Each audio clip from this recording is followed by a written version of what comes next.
ঢাকা বিশ্ববিদ্যালয়ের অধীনে থাকছে না ৭ কলেজ। এ বছর থেকে আর ৭ কলেজের শিক্ষার্থীদের ভর্তি পরীক্ষা নেবে না বিশ্ববিদ্যালয় কর্তৃপক্ষ।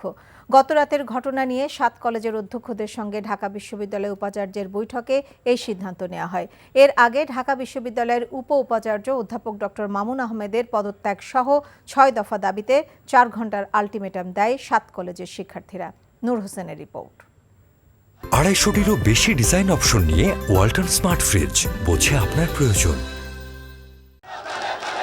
ঢাকা বিশ্ববিদ্যালয়ের উপাচার্য অধ্যাপক ডক্টর মামুন আহমেদের সঙ্গে রোববার রাতে ৭ কলেজের শিক্ষার্থীদের অনাকাঙ্ক্ষিত ঘটনা এবং ধাওয়া পাল্টা ধাওয়ার বিষয়ে জানাতে পরদিন ঢাকা কলেজ প্রাঙ্গণে সংবাদ সম্মেলন করে ৭ কলেজের শিক্ষার্থীরা।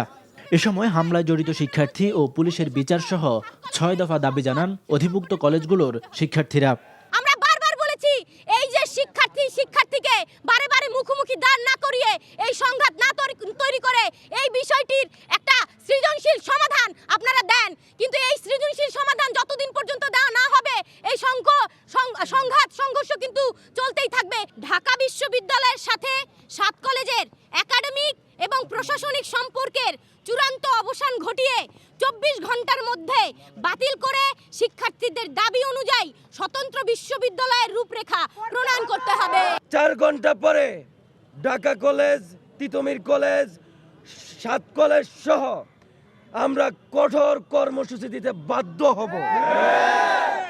৪ ঘন্টার আলটিমেটামে আমাদের যে ৬ দফা আছে এই ৬ দফা বাস্তবায়ন করতে হবে।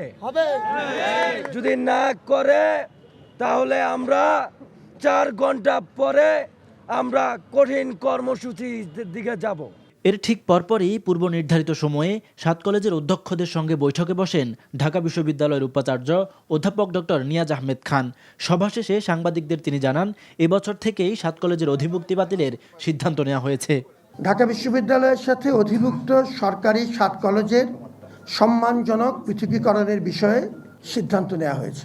এবছর থেকেই অর্থাৎ ২০২৪-২৫ শিক্ষাবর্ষ থেকেই ঢাকা বিশ্ববিদ্যালয়ের অধীনে আর ভর্তি না নেওয়ার ব্যাপারে সিদ্ধান্ত গ্রহণ করা হয়েছে। যেসব শিক্ষার্থী বর্তমানে ঢাকা বিশ্ববিদ্যালয়ের চলমান শিক্ষা কার্যক্রমের অধীনে রয়েছেন তাদের ক্ষেত্রে বিশ্ববিদ্যালয় প্রশাসন দায়িত্বশীল থাকবে যাতে তাদের শিক্ষাজীবন কোনোভাবেই ক্ষতিগ্রস্ত না হয়। এছাড়া এদিন অপ্রীতিকর পরিস্থিতি এড়াতে ঢাকা বিশ্ববিদ্যালয় এবং অধিভুক্ত ৭ কলেজের সব ধরনের ক্লাস পরীক্ষা বন্ধ রাখা হয়।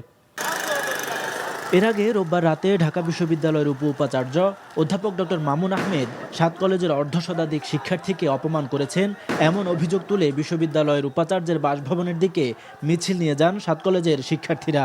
তাদের প্রতিরোধে নীলক্ষেত মোড়ে ঢাকা বিশ্ববিদ্যালয়ের শিক্ষার্থীরা অবস্থান নিলে দুপক্ষের মধ্যে দফায় দফায় ধাওয়া পাল্টা ধাওয়া হয়। এতে দুপক্ষের বেশ কয়েকজন শিক্ষার্থী আহত হন। নূর হোসেন, এনটিভি নিউজ, ঢাকা। ২৫০টিরও বেশি ডিজাইন অপশন নিয়ে ওয়ালটন স্মার্ট ফ্রিজ, বোঝে আপনার প্রয়োজন।